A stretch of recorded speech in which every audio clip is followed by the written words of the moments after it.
The galaxy's top assassin trembled when assigned a human target. Part 1 Varrock 7 glided through the shimmering halls of the High Council's floating citadel. His footsteps made no sound. His breathing left no trace in the air. Perfect stealth was not a skill for him, it was his nature. The other beings in the massive structure stepped aside as he passed. Some pretended to be busy with their devices. Others simply froze, hoping he wouldn't notice them. Everyone knew who and what he was. Varrock 7, the deadliest assassin the Galactic Federation had ever employed. 200 years of perfect missions. Over 3,000 targets eliminated. Not a single failure. Today, he expected another routine assignment. Perhaps a stubborn planetary governor who refused to follow new mining regulations. Or maybe a scientist who had discovered something the Council wanted to keep hidden. The missions changed, but the outcome never did. The massive doors to the Council chamber parted before him. Inside, the oval room was dark except for the soft blue glow from the floor. At the center sat Admiral Kuzitk, his insect-like form barely visible in the dim light. "You summoned me, Admiral," Varrock 7 said. It wasn't a question. The Admiral's compound eyes reflected the blue light. "Indeed, we have a situation that requires your unique talents." Varrock 7 remained silent. He never asked for details before accepting a mission. Details would come after acceptance. That was the protocol. "This mission is of the highest priority," Admiral Kuzitk continued, sliding a small data crystal across the obsidian table. "Your target is a human male." Varrock 7's inner membranes quivered involuntarily. He had never experienced such a reaction before. It felt uncomfortable. "A human? From Earth?" he asked, his voice still perfectly even despite the strange sensation in his body. The Admiral's mandibles clicked together in what might have been amusement. "Is there a problem, Varrock 7? I was under the impression that you don't discriminate among species." "No problem, Admiral. I was merely confirming the information." But even as he spoke, Varrock 7 felt something crawling along his spine, something he had never felt before in 2 centuries of life. It took him a moment to identify it. Fear. "The target's name is Jason Miller," the Admiral continued. "He is currently stationed at a mining outpost on Ceres in the Sol system. His elimination must appear natural. No evidence of Federation involvement can remain." Varrock 7 picked up the data crystal and inserted it into the slot behind his left ear. Information flowed directly into his mind. The human looked unremarkable. Soft. Pink skin, no natural armor, no claws, no enhanced senses. Just another primitive mammal from a backwater planet. "May I ask why this human has been targeted?" Varrock 7 requested. He had never asked such a question before, but something felt wrong about this assignment. The Admiral's posture stiffened. "You may not. Complete the mission within 30 Earth days. That will be all." As Varrock 7 left the Citadel, he accessed the public information network through his neural implants. The files on humans were surprisingly limited. Earth was classified as a quarantined world. Minimal contact allowed, observation only. But why? They had only achieved basic space travel, with small colonies on their moon and Mars, and mining operations in their asteroid belt. They posed no threat to the Federation. Aboard his personal stealth vessel, Varrock 7 delved deeper. As one of the Federation's top operatives, he had access to classified files that ordinary citizens did not. What he found disturbed him. Every previous encounter between advanced civilizations and humans had ended badly, for the advanced civilizations. The records were fragmented, heavily redacted, but clear patterns emerged. Observation posts near Earth had a failure rate of nearly 80%. 3 advanced infiltration units sent to Earth had disappeared within days. No traces found. The more Varrock 7 read, the more uneasy he became. His ship's computer contained the knowledge of 17 conquered civilizations, yet information about humans was sparse and often contradictory. He found a damaged record from a Centauri scout ship. Humans appear physically weak but show unexplained resilience. Subject 34B survived conditions that would kill any known species. They adapt to toxins rapidly. Pain seems to make them more dangerous rather than less. Recommend extreme caution. The file ended abruptly. The scout ship had never returned to its base. Varrock 7 leaned back in his command chair, his forearms folded across his chest. In 200 years of service, he had eliminated targets from over 60 different species. Some had been physically stronger than him. Some had possessed advanced technology. Some had been surrounded by the best security in the galaxy. None had made him feel what he was feeling now. He made his decision. For the first time in his career, he would seek outside help before attempting a mission. His ship's computer contained the coordinates for Epsilon 9, home to the legendary knowledge broker known only as Collector. If anyone in the galaxy had uncensored information about humans, it would be her. The journey to Epsilon 9 would take 3 standard days. Varrock 7 spent the time reviewing everything he could find about Jason Miller. The human worked as a mining engineer on Ceres, the largest object in the asteroid belt of the Sol system. He had no political power, no advanced technology, according to his file, no special abilities that would warrant attention from the High Council. Yet something must make this human dangerous. Something the Admiral wasn't telling him.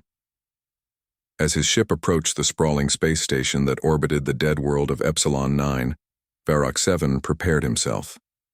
The Collector did not share her knowledge freely. She would demand payment, not in credits or precious metals, but in information. Information that only someone like Varrock 7 would possess.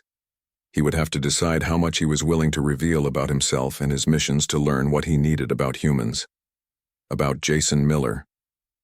The docking clamps secured his vessel to the station. Varrock 7 checked his weapons out of habit, though he doubted he would need them here. Violence was forbidden in the Collector's domain, enforced by security systems beyond even his ability to overcome. As he stepped through the airlock, Varrock 7 realized that for the first time since becoming the galaxy's most feared assassin, he was uncertain about a mission's outcome, and that uncertainty terrified him more than any enemy ever had. The galaxy's top assassin trembled when assigned a human target. Part 2, the space station at Epsilon 9 hummed with activity. Beings from across the galaxy moved through its winding corridors, trading goods and information. No one paid attention to Varrock 7 as he made his way to the lower levels. Here the air grew thick with strange smells and the lighting dimmed to accommodate species that preferred darkness. At the end of a narrow passage stood a simple door with no markings. Varrock 7 placed his hand on the scanner beside it. After a moment, the door slid open with a soft hiss. The chamber beyond was vast, much larger than the outside structure suggested. In the center floated a massive tank filled with pale blue liquid. Inside the tank, suspended by unseen forces, was the Collector. Her body resembled a giant sea creature with 9 eyes blinking in sequence around a central core. Thin tendrils drifted in the fluid, occasionally twitching as if catching invisible signals. She was ancient. Some said she had been collecting knowledge since before the Federation existed. Varrock 7. Her voice came through the translation field that surrounded the tank. You are far from your hunting grounds. Varrock 7 stepped closer. I seek information. Information has a price. The Collector's tendrils moved in a pattern that might have been amusement. What do you offer in exchange? The security codes for the Federation's prison world, Koldur. 3 of the 9 eyes closed briefly. Acceptable. What knowledge do you seek that the great Varrock 7 does not already possess? Humans, he said simply. Tell me what the Federation is hiding about them. All 9 eyes focused on him at once. The fluid in the tank seemed to grow darker. Humans, she gurgled. I have not heard that name spoken aloud in this sector for many cycles. Her tendrils reached toward a neural interface at the side of the tank. I will show you what few know. A stream of data flooded into Varrock 7's mind. Images, reports, and recordings flashed before his eyes. Humans surviving in environments that would kill most species. A human female continuing to fight with injuries that should have been fatal. a human child solving a mathematical problem that had stumped Federation scientists for decades. A group of humans rebuilding an entire city after a disaster in less than a year. 12 advanced civilizations have attempted to study humans, the collector continued. 4 species tried to conquer Earth. None exist anymore. More images filled Varrock 7's mind. A Draxian warship, one of the most powerful in the galaxy, disabled by a crude missile launched from Earth. A Mavorian spy master driven insane after spending just 3 months among humans. A Zentari science team that went to study humans, then chose to defect and live on Earth instead. Why? Varrock 7 asked, struggling to process the information. They are technologically primitive, physically unimpressive. Why are they so dangerous? They are not like us. The collector's voice seemed to come from inside his own head now. Other species evolved to fit their environment. Humans force their environment to fit them. Other species accept limitations. Humans see limitations as challenges to overcome. When faced with a superior force, most beings surrender. Humans fight harder. The data stream showed more examples. Humans thrived on challenge, each defeat making them more determined, more innovative, more dangerous. Their primitive bodies contained microscopic organisms that helped them resist biological attacks. They could adapt to almost any condition given enough time. But what makes this one human, Jason Miller, important enough for the High Council to want him eliminated? Varrock 7 asked. The collector's tendrils withdrew from the interface. The data stream stopped. That I do not know. Perhaps he has discovered something. Perhaps he is merely a test. A test for what purpose? Perhaps the Council does not understand what they are dealing with, the collector replied. Or perhaps they fear what you will discover. Varrock 7 left the chamber with more questions than answers. But one thing was clear. A direct assault would be foolish. He needed a different approach. On his stealth ship, Varrock 7 set course for the Sol system. The ship's computer calculated that the journey would take 7 standard days, even at maximum speed. He used this time to modify his plan. First, he would observe the target, learn his routines, his weaknesses. The data crystal from the Admiral contained basic information about Jason Miller's life on Ceres, including his work schedule at the mining facility and the location of his living quarters. Second, he would need to alter his appearance. Humans might be primitive, but they would notice a 4-armed blue-skinned being walking among them. Varrock 7 activated his morphic systems, programming them to create a human disguise. His body would reshape itself over the next few days, painful but necessary. Third, he would prepare multiple elimination scenarios. If humans were as adaptable as the collector suggested, he would need backup plans for his backup plans. As the ID ship traveled through hyperspace, Varrock 7 studied human behavior patterns, their languages, customs, social structures. Everything seemed contradictory. They formed strong bonds with some humans while fighting wars against others. They created beautiful art and music, but also weapons of mass destruction. They protected the weak in their society yet exploited each other for profit. Nothing about them made sense. 3 days into the journey, the ship's sensors detected an anomaly. Another vessel was tracking them through hyperspace. Impossible unless it had extremely advanced technology. Before Varrock 7 could take evasive action, the mysterious ship vanished from sensors. Were humans already aware of his mission? Had the Federation sent someone to monitor him? Neither possibility was comforting. When his ship finally reached the outer boundary of the Sol system, Varrock 7 activated all stealth systems. His vessel became virtually undetectable, absorbing all scanning signals rather than reflecting them. He approached Ceres cautiously. The dwarf planet housed a mining colony of approximately 5,000 humans. The colony was a collection of domed structures and underground facilities, primitive by Federation standards but impressive for such a young species. Varrock 7 positioned his ship in orbit around Ceres, using the planet's natural dust rings as additional cover. From here, he could scan the surface and monitor communications.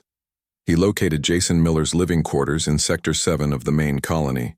The human worked long shifts in the mining operation, extracting rare metals from the planet's core.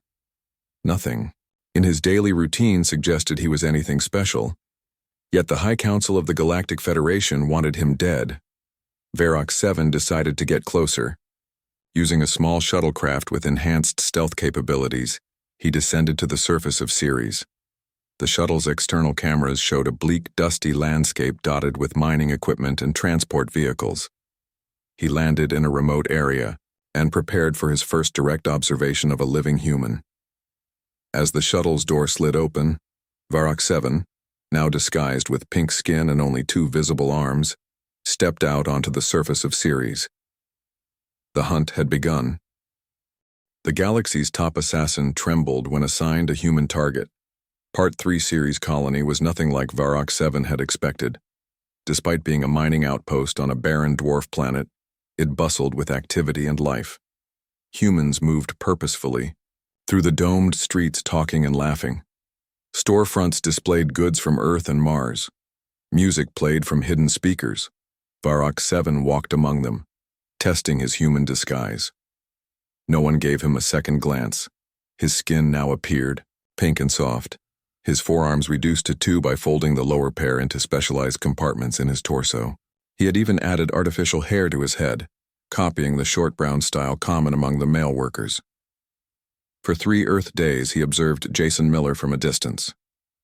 The man lived in a small apartment in the workers' sector. Each morning, he ate a quick meal before heading to the mining complex for a 12-hour shift.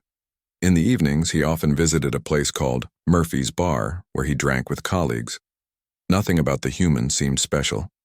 He was of average height and build for his species. He spoke little compared to others.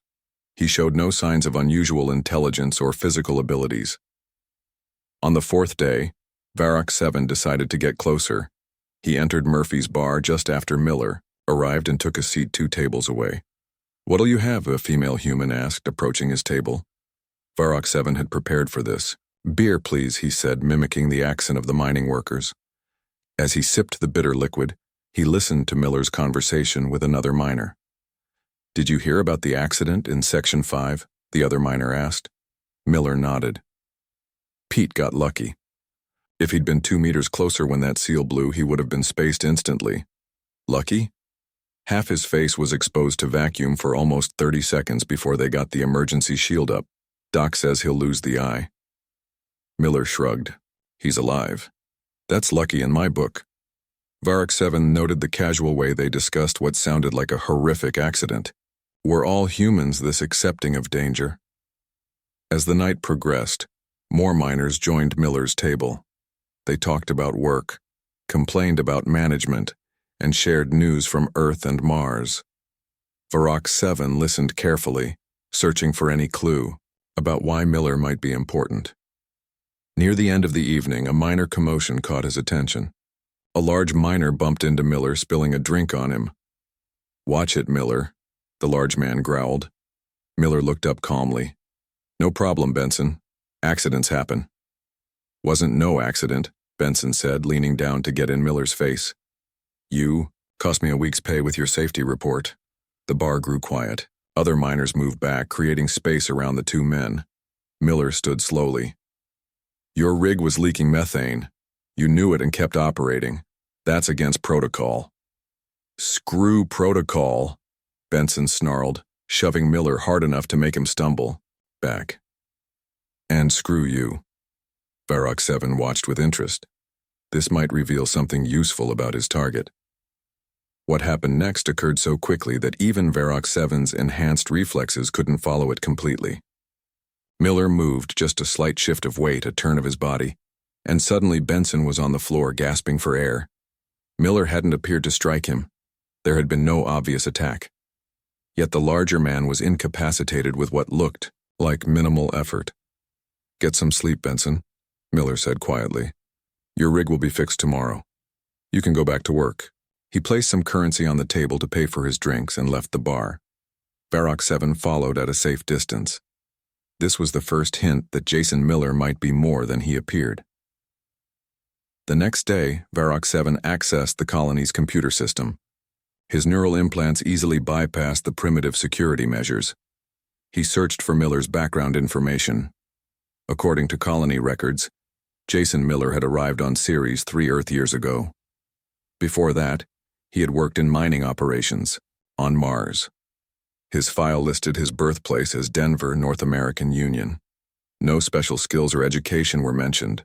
His medical records showed no unusual features, just standard vaccinations and a note about a broken arm that had healed 2 years ago. Varrock 7 was becoming frustrated. Why would the High Council want this ordinary human eliminated? He decided to take a risk. Using his ship's communication array, he tapped into the transmissions between Ceres and Earth. Most were routine, supply requests, personal messages, entertainment broadcasts. But every third night, Miller sent an encrypted message to someone on Earth named Samantha. Breaking the encryption was difficult, more difficult than it should have been for human technology. When he finally accessed the content, most of it seemed like personal conversation. Miller talked about his work, asked about Samantha's life, mentioned looking forward to his return to Earth in 6 months. But embedded within these ordinary messages, Varrock 7 detected a pattern. Certain phrases, when isolated and rearranged, formed a different message. Observation continues, no contact from visitors. Will maintain position until further notice. Visitors? Was Miller aware of alien presence in the Sol system? Was he some kind of lookout or spy? The next day brought another surprise. While Miller was at work, a pressure failure occurred in one of the mining tunnels. Emergency alarms sounded throughout the colony. Varrock 7 watched through the security cameras he had hacked. The tunnel was rapidly losing atmosphere. 3 miners were trapped inside. The normal procedure would be to seal the tunnel to prevent catastrophic decompression of the entire complex. Instead, Miller grabbed an emergency suit with an oxygen supply estimated at 10 minutes. He overrode the automatic lock and entered the failing tunnel. The camera feed from inside was grainy, but Varrock 7 could see Miller moving with surprising speed in the low gravity. He reached the first trapped miner and quickly applied an emergency patch to a tear in the man's suit. He dragged him to a safety chamber and returned for the others. By the time Miller reached the third miner, his own oxygen supply must have been nearly depleted. The tunnel was now at only 15% normal pressure, too low for humans to survive without protection. Yet Miller continued to function. When emergency teams finally reached them, Miller had secured all 3 miners in the safety chamber. His own suit showed multiple breaches. His exposed skin was swollen and discolored from the pressure drop, but he walked out of the tunnel without assistance. Varrock 7 checked the medical logs. Miller spent 2 hours in the medical facility and then returned to his quarters. The doctor's notes expressed surprise at his remarkable recovery, but asked no further questions. That night, Miller sent another encrypted message to Earth. Tell Command another one found me. Proceeding with Protocol Sundown. Varrock 7 froze as he decoded the message. Another one. Miller knew he was being watched. Somehow, this ordinary-looking human had detected the galaxy's most skilled assassin before Varrock 7 could process this disturbing development. His ship's computer alerted him to an incoming transmission from the High Council. Admiral Kazak's insect-like face appeared on the screen. Your target has requested a diplomatic meeting, the Admiral said without greeting. Coordinates are attached. Attend and gather intelligence before proceeding with elimination. The screen went dark before Varrock 7 could respond. A diplomatic meeting? With a human who somehow knew he was there? Every instinct told him it was a trap, but the Council's orders were absolute. The galaxy's top assassin trembled when assigned a human target. Part 4. The coordinates led to an abandoned mining tunnel deep within Ceres. It was listed in colony records as Section 12B decommissioned, with a note about unstable rock formations, making it unsafe for further mining. The perfect place for an ambush. Varrock 7 prepared carefully. He kept his human disguise but activated all his defensive systems. Microscopic armor plates shifted beneath his fake skin. Poison glands filled with toxins that could kill 100 different species. Neural enhancers sharpened his senses to detect the slightest movement or sound. He considered bringing weapons but decided against it. His body was weapon enough, and human scanning technology might detect energy signatures from advanced Federation weaponry. The entrance to Section 12B was sealed with a simple electronic lock. Varrock 7 bypassed it easily and stepped into the dark tunnel. Emergency lights glowed dimly along the walls, casting long shadows. The air was thin but breathable. He moved silently through the tunnel, scanning for traps or hidden attackers. Nothing. After walking for nearly 10 minutes, the tunnel opened into a larger chamber. Old mining equipment sat covered in dust. In the center stood a small metal table with 2 chairs. Jason Miller sat in one chair, drinking from a metal cup. He wore a standard mining uniform with no visible weapons or armor. A small data pad rested on the table in front of him. "You're late," Miller said without looking up. "I expected the famous Varrock 7 to be punctual." Varrock 7 stopped at the entrance to the chamber, keeping distance between them. "How do you know who I am?" He kept all 4 of his weapon appendages ready beneath his human disguise. Miller smiled slightly. "Because you're the 5th assassin they've sent. The others were smart enough to abort their mission after doing their homework." This was unexpected. Varrock 7 analyzed Miller's statement, searching for lies. He detected none in the human's voice, patterns, or body language. "The Federation has sent others to eliminate you?" "Over the past 7 years, yes." Miller took another sip from his cup. "Different species, different methods, same objective. You're the most persistent, though, and definitely the most famous." Varrock 7 remained near the entrance, unwilling to move closer. "What are you?" "Just a human. Nothing special by our standards." Miller pushed the data pad across the table. "This is what the Federation is hiding from you. The real reason they fear us." Varrock 7 didn't move to take the pad. "You could simply tell me. You wouldn't believe me. Better to see the evidence yourself." Miller leaned back in his chair. "I promise it's not a weapon, just information." After a moment of calculation, Varrock 7 approached the table. He kept his senses alert for any threat as he picked up the data pad. The screen lit up as he touched it. Data scrolled before his eyes. The pad contained classified Federation records that even he didn't have access to. Histories of contact between humans and advanced alien species. Detailed analyses of human physiology, psychology, and social structures. Humans had not just survived repeated contact with advanced aliens, they had absorbed their technology, adapted it, improved it. What took other species millennia of development, humans accomplished in decades. Even more disturbing was the psychological assessment. When threatened, humans displayed unprecedented unity and determination. Their fractious political systems became single-purpose machines. Their creative thinking under pressure resulted in innovative solutions that more logical species would never consider. "The Federation doesn't want me dead," Miller explained as Varrock 7 read. "They want to understand how all humans think. They want to know our weakness." "And what is your weakness?" Varrock 7 asked, looking up from the pad. Miller laughed. "That's just it. Our weakness is that we don't believe we have any. We're too stubborn to accept defeat, too curious to stop exploring, too adaptable to be contained." Varrock 7 placed the pad back on the table. "This information, how did you obtain it?" "We have friends out there," Miller said. "Not everyone in the galaxy fears change the way your Federation does. If what you say is true, why hasn't the Federation simply destroyed your planet? They have the capability." Miller's expression grew serious. "They tried once about 100 years ago. The ship they sent never returned.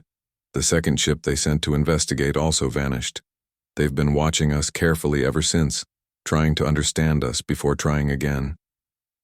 Varrock 7 processed this information. It matched the fragments he had seen in the collector's data stream. "You claim to be ordinary, yet you detected me despite my advanced stealth technology. You survived exposure to vacuum that would kill most humans. You incapacitated a larger opponent without apparent effort." "I didn't say I was an average human," Miller corrected. "Just that I'm nothing special by our standards. I was a soldier before I became a mining engineer. Special forces, We're trained to notice things others miss. A soldier. That explains some of his abilities, but not all. The Federation believes you're more than that. The Federation is paranoid. Miller stood up slowly, making no threatening moves. Walk with me. I want to show you something. Against better judgment, Varrock 7 followed Miller deeper into the tunnel system. They passed through several more chambers filled with abandoned equipment before reaching a sealed door. Miller placed his hand on a scanner, and the door slid open. Beyond was a small room filled with technology that definitely wasn't human in origin. Holographic displays showed star maps and data streams. A communication array hummed softly in one corner. "Welcome to my real office," Miller said, gesturing around the room. "For the past 7 years, I've been Earth's unofficial ambassador to the non-Federation species in this sector of the galaxy." Varrock 7 examined the equipment. He recognized technology from at least 3 different advanced civilizations, all seamlessly integrated. This should not be possible. Humans do not have the knowledge to use this technology, let alone combine it. That's what the Federation keeps telling themselves. Miller smiled. They can't accept that we learn fast, really fast. It threatens their entire worldview.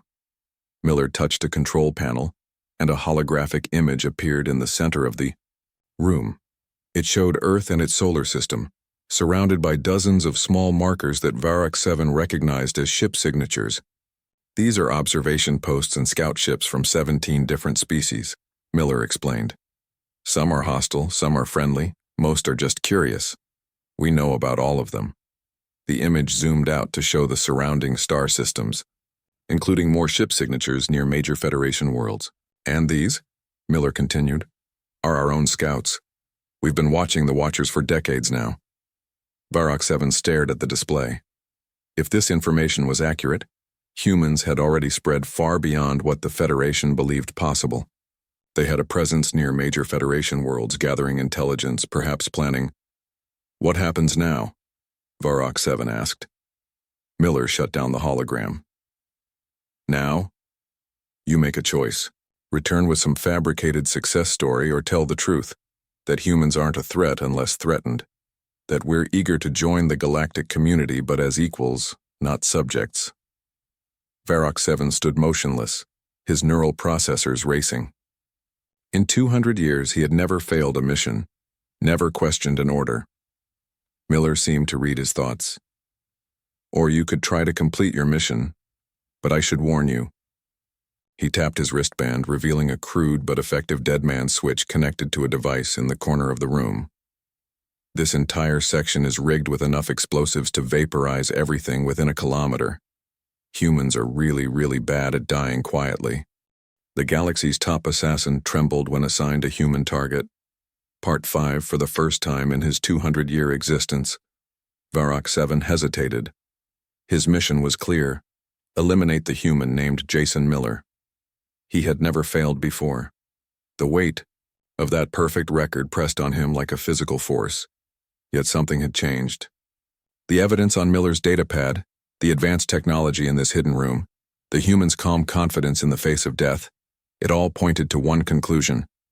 The Federation had lied to him. "Why would the Council send me to kill you if they know about your dead man's switch?" Varrock 7 asked.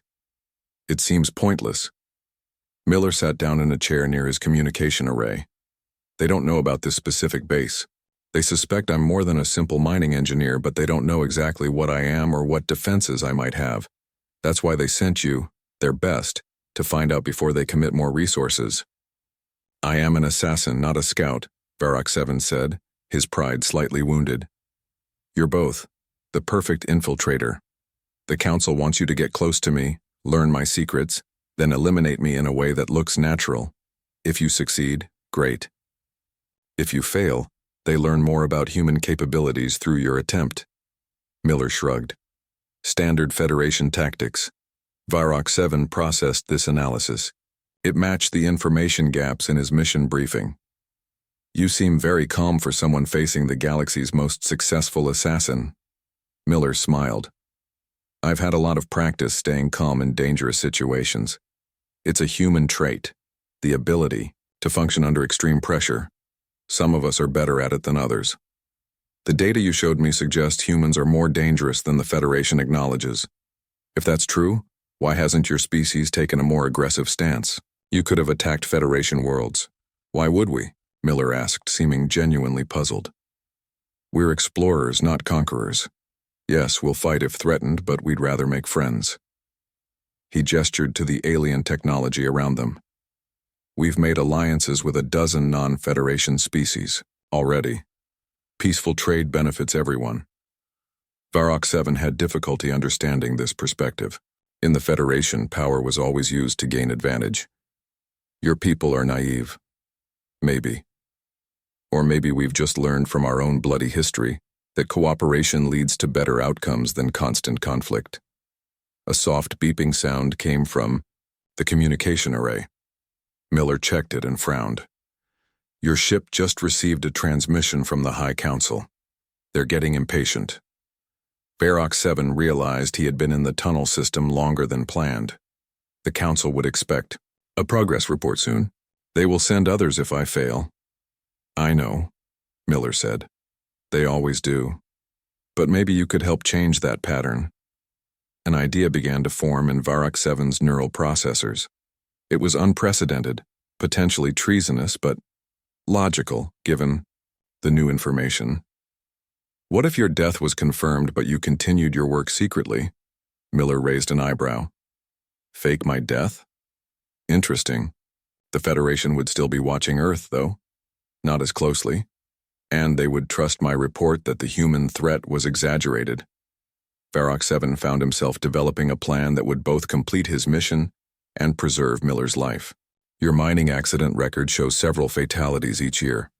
One more would not raise suspicion. And where would I go? I can't return to Earth if I'm supposedly dead. The Outer Rim worlds, beyond Federation control. With your abilities to adapt and integrate alien technology, you could establish a new base, perhaps even open diplomatic channels through non-Federation species. Miller studied Varrock 7 with newfound interest. That's not what I expected from the galaxy's top assassin. Why would you help me? Varrock 7 considered the question carefully. I have served the Federation for 2 centuries because I believed our order brought stability to the galaxy. But your evidence suggests the Council has been systematically misleading its own operatives about potential allies. This is inefficient. Miller laughed. Inefficient. Yes, I suppose that's one word for it. He thought for a moment. Your plan could work, but it would put you at risk. If the Council ever discovered you helped me escape? I have contingency plans of my own, Varrock 7 said. He had never actually considered betraying the Federation before. Yet he found backup protocols already forming in his mind. Perhaps some part of him had always prepared for this possibility. All right. Miller nodded. Let's discuss the details. We'll need a convincing accident, a body that looks enough like me to pass inspection, and a way for me to leave Ceres undetected. Over the next hour, they developed a plan. Miller would access the colony's medical facility to obtain biological material for creating a convincing duplicate. Varrock 7 would use his ship's advanced technology to accelerate the growth process, a modified version of technology he sometimes used to create decoys during difficult missions. There's one more thing, Miller said when they had finished planning. I need to send a final message to Earth, to let certain people know what's happening. That would be too risky, Varrock 7 objected. All communications are monitored. Not all of them, Miller smiled. He opened a hidden compartment in the floor and removed a small device. This uses quantum entanglement, instantaneous communication with no detectable signal. Another gift from one of our non-Federation friends. Varrock 7 stared at the device with professional admiration. The Federation had been trying to develop reliable quantum communication for decades without success. Yet here was a human, casually, holding working technology. One message, Varrock 7 agreed, brief and encoded. As Miller prepared his message, Varrock 7 realized how fundamentally his understanding of the galaxy had changed in just a few hours. Humans were not the primitive, easily conquered species the Federation portrayed them to be. They were adaptable, resourceful, and surprisingly peaceful despite their capabilities. 3 days later, a tragic accident occurred in Mining Section 8. A support beam failed, causing a cave-in that killed engineer Jason Miller. His body was recovered and cremated according to colony protocol. The official report, filed by a colony safety inspector, noted that no foul play was suspected on the hour. The same day, a cargo ship departed Ceres bound for the Outer Rim worlds. Among its crew was a new engineer named Paul Becker, whose identity records had been created just weeks earlier. Varrock 7 returned to the High Council's floating citadel on Nexus Prime. Admiral Kazik received him in the same dark chamber where the mission had begun. "The human has been eliminated," Varrock 7 reported. "As ordered, it appears to be an accident." "And what did you learn before his death?" the Admiral asked, his compound eyes gleaming in the dim light. "I learned that the Federation's assessment of human capabilities is correct. They are resourceful but limited. Their technology is primitive. Their expansion beyond their solar system will take centuries at their current pace. They pose no immediate threat." The Admiral's mandibles clicked together. "Excellent. Your record remains perfect, Varrock 7.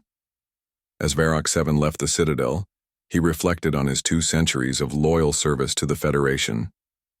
He had never failed a mission, and technically, he still hadn't. Jason Miller was officially dead. The mission was complete. But, for the first time, Varrock 7 had chosen his own interpretation of success. He had seen evidence that challenged his understanding of the galaxy and adjusted accordingly. Perhaps this was what humans called growth. Somewhere in the Outer Rim, a human named Paul Becker was establishing new connections, building new alliances. And Varrock 7, the galaxy's top assassin, had become something unexpected, an accomplice in humanity's quiet expansion among the stars. He found himself looking forward to their next meeting.